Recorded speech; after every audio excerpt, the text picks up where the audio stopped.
इस लेसन में हम आर्ट हिस्ट्री टूल के बारे में सीखेंगे कि आर्ट हिस्ट्री टूल को हम किस तरह से इस्तेमाल कर सकते हैं। ये जो टूल है आपका, ये हिस्ट्री ब्रश टूल और आर्ट हिस्ट्री ब्रश टूल कहलाता है। शॉर्टकट की इसकी वाई दी गई है। यहाँ पे एक पिक्चर ओपन कर लेते हैं हम। यहाँ पर मैंने इसे पिक्चर ओपन कर ली। उसके बाद इसके सेकंड टूल को पहले सेलेक्ट कीजिए, आर्ट हिस्ट्री ब्रश टूल को। तो ये देखिए आपके सामने ब्रश से एक आ जाएगा। इसको आप यहाँ पर अगर हम चलाएं तो ये देखिए ये किस तरह का इफेक्ट आपके सामने पैदा कर रहा है कि सारी तस्वीर को उसने फैला दिया है। इसका जो स्टाइल है यहाँ से आप ले सकते हैं कि टाइट शॉर्ट का है, टाइट मीडियम है, लूज मीडियम है, कोई और हम ले लेते हैं, लेकिन डैप का ले लेते हैं। डैप से देखिए क्या हुआ कि बहुत बड़े बड़े इसने इस पे धब्बे से बना दिए हैं।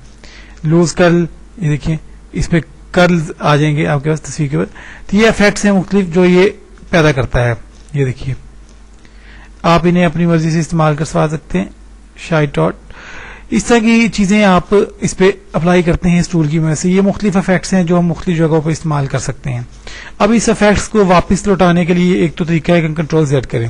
दूसरा ये कि आप इसमें हिस्ट्री ब्रश टूल का इस्तेमाल कर सकते हैं कि ये जो जितनी चीजें हैं यहाँ पर, अगर मैं इसे रिमूव करूं, ये देखिए, तो ये हिस्ट्री ब्रश टूल क्या करता है कि इसको असली पोजीशन में वापस ले आता है। ये देखिए कुछ इस तरह की ये यहाँ पर बैक पे आपको टूल दिखाई दे रहा होगा।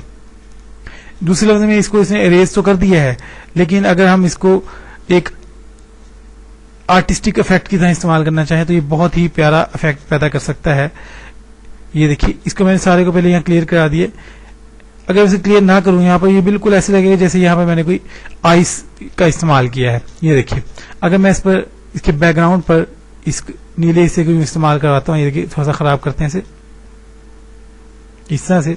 अब इस टूल का इस्तेमाल करते हैं, ये देखिए तो ये यूं लगेगा जैसे यहाँ पर थोड़ी सी हल्की हल्की आइस का इस्तेमाल किया गया है। ये देखिए ये हिस्सा जो आपको दिखाई दे रहा है। तो इस तरह से हम इन टूल्स का इस्तेमाल करके इनको देख सकते हैं। एक और अब यहाँ पे मैं आपको चीज बताता चलूं, इसे हम वापस ले आते हैं अपनी असली पोजीशन में। इस फाइल को ओपन कीजिए दोबारा से और एक और फ्रेम की फाइल यहाँ पे ओपन करवा लें। लाइक ये फ्रेम की मैंने फाइल ओपन करवा ली है। ये दो फाइलें मेरे सामने ओपन हो चुकी हैं सर। अब नेक्स्ट जो टूल है हमारे पास वो है क्लोन स्टैम्प टूल। बहुत ही जबरदस्त और कारआमद टूल है। इस टूल को सिलेक्ट कीजिए।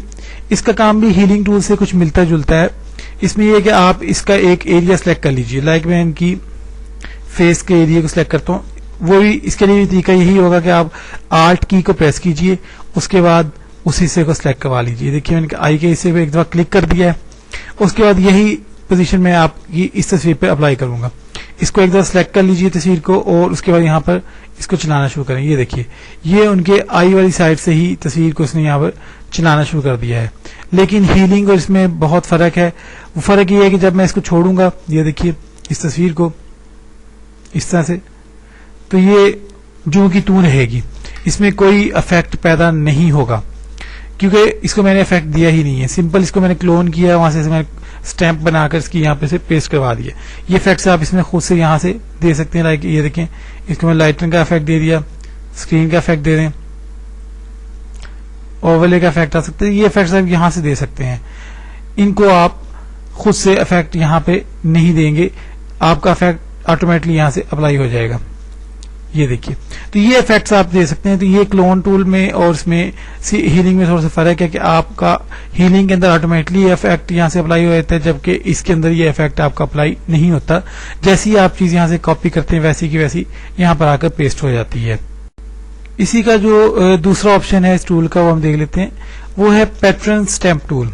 इसमें यह होगा कि आप कोई पैटर्न सिलेक्ट करवा लेंगे। इसे मैं सिलेक्ट करता हूँ इस टूल को। शॉर्टकट की इसकी S है। इसके अंदर ये देखिए साथ ही पैटर्न्स का एक पोर्शन इसमें आपके सामने आ जाएगा। यहाँ से आप पैटर्न्स कोई भी जो पैटर्न्स हम पहले देख रहे हैं वही पैटर्न्स में सिलेक्ट करवा सकते हैं। एक पैटर्न मैं इसमें से डबल क्लिक से सिलेक्ट करता हूँ।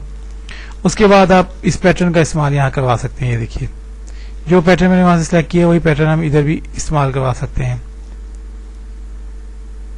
तो ये पैटर्न स्टैम्प टूल का इस्तेमाल है। जैसे इसमें भी वही चीज है कि हीलिंग के अंदर इसके अंदर कोई इफेक्ट पैदा नहीं होगा। जैसे कि तैसे मैं इसको यहाँ पर ड्रॉ कर रहा हूँ माउस की मदद से, वैसे ही ये यहाँ पर ड्रॉ हो जाएगा।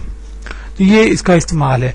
इसके अलावा यहाँ से ब्रश का साइज आप सिलेक्ट करवा सकते हैं। इसका ये 1 से लेकर और मैक्सिमम आपका 45 का भी ऑप्शन दिया गया है, और यहाँ पर आप इसको देख सकते हैं कि 2500 पिक्सल्स तक ये जा सकता है।